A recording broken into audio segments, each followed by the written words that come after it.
here to make friends. We're here to get deals done, baby. You might be in a boat where you kind of want to move, but once again, you don't have to. So be confident, be strong, and if your realtor won't do it, go find one who will. Get out of Dodge. The state is going down. All right, I enjoyed the Reddit stories so much that I'm going to do it again. If you think that these are entertaining, fun, want to hear a specific story or topic talked about, go ahead and comment it below. If you're out there wondering, should I drop my realtor? This might be a story that you want to dive into. Here's some of the backstory here. Basically, our realtor has had a lot of red flags. This is our first time selling and buying with a realtor. Our realtor, prior to signing a listing agreement with her, told us that she thought that she could sell our house for $589 to $590. After the listing agreement we signed, she did a market analysis on our home and says we can only sell for $575. It seems like she lied to us just to get the listing. We don't have to move, we just want to. You might be in a boat where you kind of want to move, but once again, you don't have to.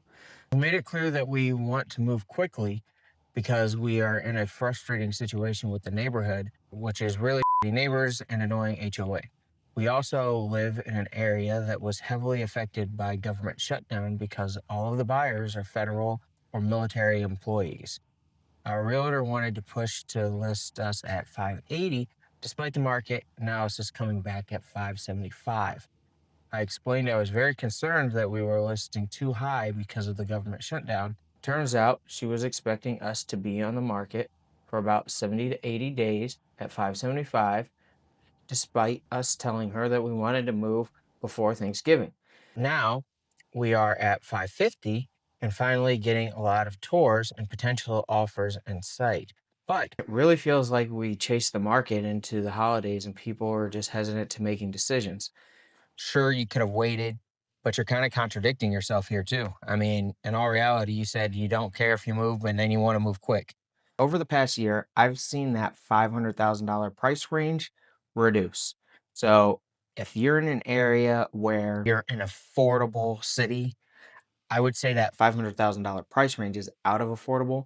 580 to 550, decent jump, but I don't think that's just crazy in a market, especially if you're starting to see activity. I think I'd ride it out. Here's my advice. You're at 550. I'm not seeing any crazy signs of the realtor is doing anything wrong here. I'm just seeing that you're not liking the process so far. So maybe there's some communication errors between you guys. And really, I think that's for the realtor to reach out and say, hey, look, you look or sound frustrated. What can I do to help you? What part of the process don't you understand? It's my job to provide you the most information so that you can make the best decision for you. And that's the way I always look at a transaction. I've definitely had to take some big price cuts this year on some homes that had great comps to start. And, maybe it's just outside the neighborhood and the rest are kind of scattered. Well, it's hard to, judge pricing off of comps like that. So that's what I'm seeing in this. I don't think it's time to drop your realtor necessarily. I'm sure people are looking for the drama, but no drama to be had in that one, besides the fact that you should probably communicate with your realtor a little bit more. First time buyer with questions about making lower offers. So let's see what this guy has to say. Hello, I am shopping around for my first home in Louisiana, and I'm a single female. I've been approved for around $180,000. I have a few homes that I have been looking at, but nothing has panned out. I have a few on my radar now, but they have a higher asking price than what she's been approved for. I am working with a realtor. The homes that I'm looking at have been on the market for a bit, but I'm wondering if they would accept a lower offer. Here are some details on what I'm looking at. House 1. This one has been on the market since 24. Gosh! They've been asking 220,000. It's 2,000 square feet. Nothing appears to be wrong. It's pretty updated, but nothing extra fancy like new tech or appliances. House number 2, been on the market since May 25, and it doesn't have any major renovations or updates. It's 1,600 square feet, and they are asking 225. House number 3, been on the market since June 25, asking 220. It's older house, but it has been renovated. So my question is, would it be offensive to make a lower offer?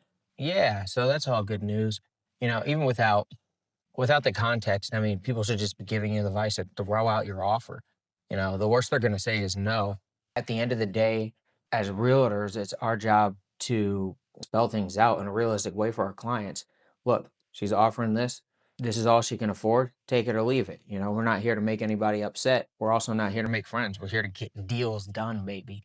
And so if your $180,000 budget is all you can afford and these houses are sitting for a year, 1000% give them that $180,000 offer and see what they say. Once again, worst they're going to say is no.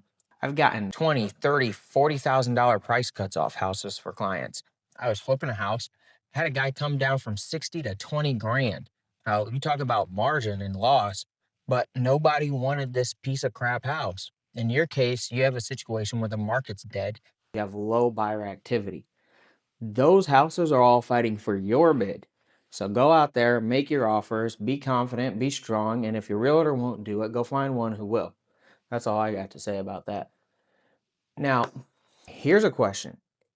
This goes back to the situation that we talked about in one of our past videos, which is the realtor sabotaging the client's ability to actually buy a home. Now, if you have this situation, go ahead and comment it below. I'd love to hear your exact situation and maybe I'll feature it here. Almost 2 years ago, I made a mistake and bought a house in California. And it was in a 55 and older community surrounded by farming fields. Everything I needed.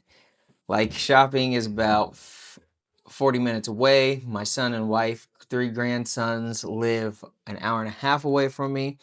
I will be renting as soon as I can, and my mortgage and HOA is $2,600, which would be for the next 29 years. Hopefully longer than that. I don't know. Without a job, I can't afford this. As it is, I am barely affording to live in California. So she's losing 80 grand selling her house. My house has been on the market for over 5 months and still no offers. With the proceeds, I want to move to Florida. That's a smart choice. Now we're talking. Buy a manufactured home and retire. Do you think that is a good idea? I'd really like some feedback. I don't know if you can afford to take an $80,000 hit. If you can afford to take an $80,000 hit, depending on where you're at in California, yeah, I'd probably leave. California is just not the most tax-friendly state, and it just doesn't make sense unless you're probably a high income earner, even in retirement. And that doesn't sound like that's the case here. Plus, you're going to have no income tax. They're talking about potentially getting rid of property tax in Florida. I was just listening to Ron DeSantis talk about that. Now, I'm not in Florida. I'm in Indiana. I think that the cost is too high. I think you can find some great communities all throughout Florida that will be well under that $2,600, probably $1,000 less, maybe even more. So yeah, I'd pack up and move as soon as possible. If you can afford to take the $80,000 hit, obviously do that. And if you can't afford to take the $80,000 hit, I don't really know what your other options are. It just depends on your exact real estate situation. Also, I would caution you this. Sometimes it's not a matter of pricing this is the problem, but simply the market demand. Quick example, we had a house that was listed for about 740, I believe, and we dropped the price down to 720. Now my sellers really wanted to sell this house, but I told them don't lower the price. The problem is not the price. We look good across the whole marketplace when it comes to price. The problem is we don't have as many buyers as we once had in the marketplace. Based on where we're priced, when the buyer does come into the marketplace, we're going to get an offer because we're one of the best houses. Is that offer going to be lower or right at list? I don't know. But at the end of the day, I knew that it was just a demand problem and it wasn't a pricing issue. And so that's the only thing I would caution you with here. And maybe even for our last example, and if you haven't seen that video, go ahead and see that video. I post these in a long format video that's like 10 minutes, and then I post them in short videos that are like 2 to 3 minutes. But if you haven't gone and seen that video, it'd be the same advice to her. Just because you're sitting on the market does not necessarily mean that you have a pricing problem. That's where you really have to compare home by home, price by price, price per square foot by price per square foot, and dial in, are you an attractive home on the marketplace, or is there something out of place, whether that be the cosmetics, layout, pricing, price per square foot, location. What does the whole market picture look like? And your realtor should be helping you dial that in too.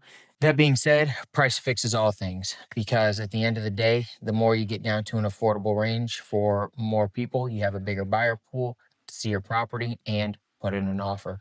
So, what would I do here? If I was you, pack up and move to Florida, because I'm a political person and I don't like the financial outlook for the political atmosphere in California. I think that it is, and we've seen it, there's been a mass migration of companies getting the heck out of Dodge when it comes to California, whether that be, the tech companies or even some manufacturing companies. We're seeing a lot of migration from those areas to Fort Wayne, Indiana. So that would be my advice. Get out of Dodge. The state is going down.